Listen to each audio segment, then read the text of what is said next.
Anyone who's ever played an RPG knows that as you progress through the game, you're going to find yourself coming up against a multitude of enemies, with each area or dungeon you traverse ultimately leading you to some form of a boss battle which is designed to put your skills to the test. Whether it's Raihan's Hammerlock Gym in Pokemon Sword and Shield, or Blighttown's Gaping Dragon in Dark Souls 1. The Final Fantasy series is no different and over the years has become known for its incredibly difficult story boss battles, which give you a decent challenge before allowing you to progress to the next area of the story, and even more so for the optional, quite often endgame super bosses, which even with a maxed out party are designed to punish the most experienced of players. What's happening, guys? Today we're going to be looking at 10 of the most difficult bosses in the Final Fantasy series. Boss fights can actually teach us what it means to keep moving forward in a video game.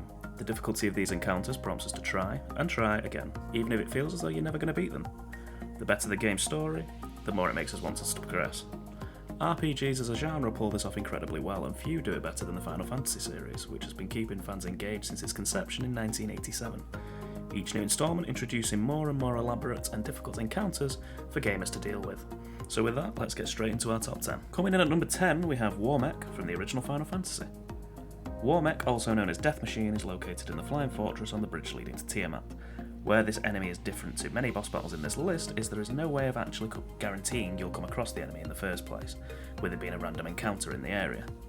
With a 1 in 64 chance of actually showing up, it is actually possible to pass through this section of the game without encountering it at all. However, despite it being a random encounter, this enemy is much more dangerous than most of the game's actual boss fights. This isn't helped by the fact that the enemy usually gets a preemptive strike, which means it has the chance of KOing one of your party members before you've even got a turn. It regenerates health each turn, 3 HP in the original NES version, and 5% of its max HP in subsequent versions of the game. And although it only has 2 possible actions on its turns in battle, these both cause high amounts of damage. Due to this, the only battle that really rivals the Warmech in terms of difficulty is this game's final boss, and for this reason, many fans consider this to be the first super boss in the Final Fantasy series. Next, in at number 9, we have Kefka from Final Fantasy VI. Kefka is fought at multiple points throughout the game, however the 5th and final time you face him is when you face him at his most dangerous, having become the god of magic itself. This fight is fought in stages, which most players will now be very familiar with most RPG titles including multi-phase boss fights. First phase, Kefka will always start the battle by using Heartless Angel, which reduces your party's HP to 1, at which point it will switch to using high-level elemental magic and physical attacks. The second stage begins once players get his health down to 32,640, at which point he will start using his ultimate attack, Forsaken, which when compared to other attacks such as Ultima, actually isn't too bad to deal with, as it doesn't ignore split damage or magic defense, giving the party some chance to reduce the damage taken. However, once he has used Forsaken for the first time, he will then use 2 turns to use either Havoc Wing, Trine or Vengeance, which ultimately leads to eliminating any positive status effects the party has at the time. When his HP hits around 30,000, he will then also start countering any attacks with Hyperdrive, as long as he isn't charging Forsaken. This attack deals high magic damage and ignores party defense, which will likely KO the character it hits. Finally, once his health drops below around the 10,000 mark, his counter changes from Hyperdrive to Ultima.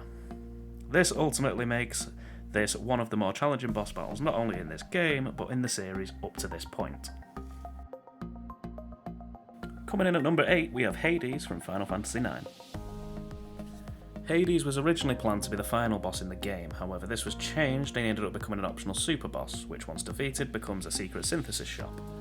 He is encountered in Memoria, in the birth room, by walking right and examining the area behind the large rock, and not leaving when you're asked to. Hades uses a combination of attacks that deal physical damage and status ailments. Judgment's Sword reduces the party member's HP to 1, Curse deals random damage and also inflicts Confuse, Poison, Mini, Darkness and Slow on all party members.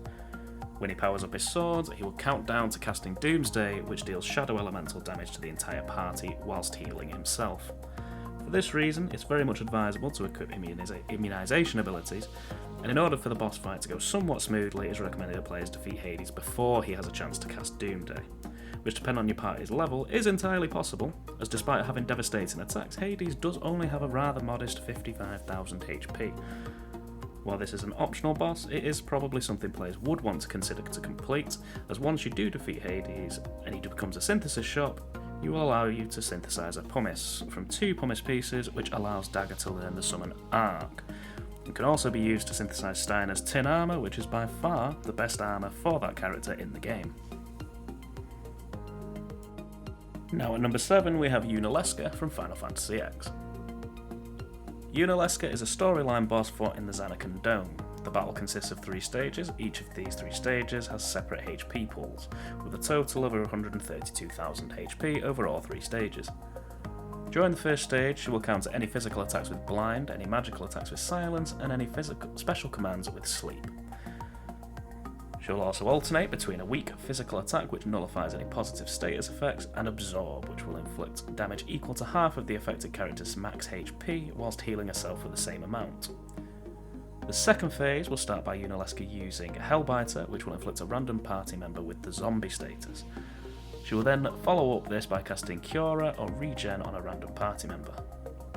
In her third phase, she will cast Megadeath, which will kill any party member who is not afflicted with zombie status effect or protected by Deathproof. For this reason, it's actually recommended to have at least one party member constantly afflicted with zombie, just to ensure an instant wipe is avoided when Yunalesca does use Megadeath.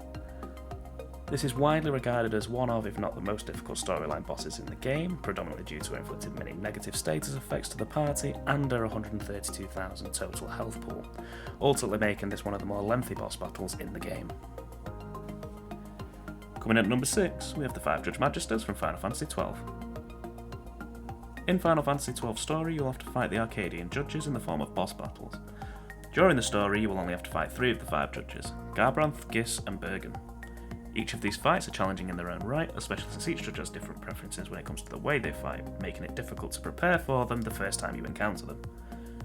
While these fights, like I say, are challenging on their own, the Zodiac Age version of the game introduced Trial Mode, which at level 100 has you fight all 5 Judge Magisters at once, each with much higher HP than at any point you would have previously fought them, and each significantly more aggressive.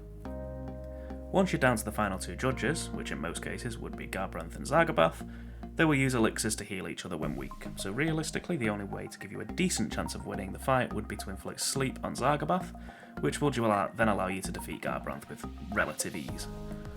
Under normal circumstances this would feature higher in our list, however it is possible to defeat them in a much easier fashion than the game intends by using a Nihapaloa accessory and elixirs. By doing this you can inflict status ailments on all the judges barring Garbranth. If you want to make the fight even easier, you can also spam Summon Zodiac to rinse through their enormous health bars. However, even with this strategy, the fight is far from easy, thus earning itself a place on our list. Now moving into our top 5, at number 5 we have Penance from Final Fantasy X. Penance is the most powerful superboss in Final Fantasy X and is located in the Calmlands. This superboss only becomes available once all of the Dark Aeons have been defeated, all of which are powerful optional bosses in their own right. Penance boasts having around 12 million HP, some of the highest stats of any boss in the game, has incredibly powerful attacks, and absorbs elemental damage. It is accompanied by 2 arms that have 500,000 HP each, however do regenerate after several rounds if you defeat them. Penance's ultimate attack is Judgment Day, which hits all party members for 99,999 damage. And even if you have auto life, the arms will then also get a turn which will likely finish off the party for good. The only positive here is that Penance requires both of its arms to be in play for it to use Judgment Day in the first place, so it is possible to go through the entire fight without it actually being able to use the attack. That being said, its normal attacks, Obliteration and Immolation are still incredibly powerful, the latter of which also guarantees to cause armor break and mental break. All in all, this endgame boss is designed to truly challenge those that have effectively mastered the sphere grid and maxed out their party, and collected the celestial weapons, earning itself a place on our list. Now on to number 4, we have Yiazmat from Final Fantasy XII. Yiazmat is the ultimate elite mark, has well over 50 million HP, and even players who are very high levels and have mastered the combat system will need over an hour to complete this boss, especially since regular attacks only break the 9,999 damage limit in the Zodiac versions of the game, so anyone attempting this on the original PS2 version was in for a hell of a long ride. Players need to defeat the optional boss Hellworm and complete all rank 8 marks to be able to even attempt this boss. Yiazmat is found at the Colosseum on the Ridorana Cataract, and while it is possible to defeat the boss at level 50, it is not recommended to attempt unless your party is at level 70 plus. Although the actual attacks vary based on its current HP, the bulk of its attacks involve attacking the whole party at once, and instant death attacks if the party passes out of its reach. The one saving grace with this boss is it is possible for players to leave the arena and use the nearby save crystal to save and replenish items. However, if Yiazmat manages to cast regen before you exit the battle, then it will continue to heal even while you're not fighting it. It also ignores evade, which makes most shields essentially useless in the fight. In the Zodiac version of the game, you can also fight Yiazmat as part of trial mode, albeit an incredibly toned down and weaker version of the original boss, which does prove much more manageable. Moving into our top 3 now, at number 10 we have Ozma from Final Fantasy IX. Ozma is a super boss that can be found in the Chocobo's Air Garden. In order to find it, you'll need to have completed a substantial part of the Chocobo Hot and Cold side quest. Both having 55,535 health, which is, to be fair, not excessive when compared to some other entries in this list. However, the more you prepare for the fight in terms of immunities to status ailments and elemental damage, the more likely it will be that Ozma uses its more powerful meteor attack. It has a unique battle script, which when its ATB bar is filling up, any attacks landed from the party will also add to the current ATB bar, allowing Ozma to execute its turn before the player's commands. With its wide array of potentially lethal attacks, with the likes of level 5 Death, Meteor, Curse and Doomsday, just to name a few, and due to there not being a specific attack pattern to learn, this fight is mostly down to luck, which is what earns its place in our top 3. One strategy that players can utilise once they understand the ATB mechanics of the fight is to only attack Ozma when it's casting an ability. Although not foolproof and not 100% guaranteed to avoid its counter-attacks, it does mean its ATB gauge will fill much slower, allowing for brief periods of respite during the fight. Now moving on to our number 2 spot, we have Emerald Weapon from the original Final Fantasy VII. Emerald Weapon is one of the 5 weapons released when Sephiroth summons Meteor, 4 of which appear as boss fights. It is located at the bottom of the sea, which is only accessible by using the submarine, both having 1 million HP, which is quite sizable when you consider you would normally only have 20 minutes to actually complete the fight. That is unless you have the underwater materia equipped. One of the things that makes this boss so lethal is its Airtam Storm attack, which deals damage to each party member equal to the amount of materia they have equipped, multiplied by 1111. Which means having 9 materia equipped would spell out certain death for any of your party members. That being said, due to the sheer amount of damage its standard attacks do, not using materia at all is also incredibly risky. If the player has acquired the Bahamut summons and Knights of the Round, this can alleviate some of the difficulty in that they will destroy its eyes and prevent its using Revenge Stamp. However, this will not prevent it from using Airtam Storm, and to this day, many players consider Emerald Weapon to be one of the harder optional bosses the series has thrown at them thus far, earning its place as our number 2. Finally, at number 1, and realistically there can only be one clear choice, is Absolute Virtue from Final Fantasy XI. Absolute Virtue is an N-high notorious monster in Final Fantasy XI, and is probably the most notorious boss in the entire Final Fantasy series. After defeating Jailer of Love, players are presented with the opportunity to fight this behemoth. When originally released, it had 100,000 HP, which when compared to others in this list doesn't seem excessively high. The level cap at the time, however, was only 75, and there were recorded attempts to defeat the boss lasting upwards of 30 hours, ultimately to no avail. With the first players recorded as defeating this boss being in 2006, which was around 12 months after the boss was introduced, clearly making this one of, if not the most challenging bosses the developers has thrown at players to date. Ultimately, due to a wave of bad press surrounding the boss and any means players discovered to beat it being deemed unacceptable, being removed from the game, the developers were eventually forced to reduce the boss's HP to 66,000 and the rest of its stats significantly lowered. That being said, there was a time limit of 2 hours introduced, which still made the boss a challenging encounter. When the level cap was increased from 75 to 99, the Absolute Virtue became a much easier battle. However, defeating it even now is considered an achievement and its loot still prized by players.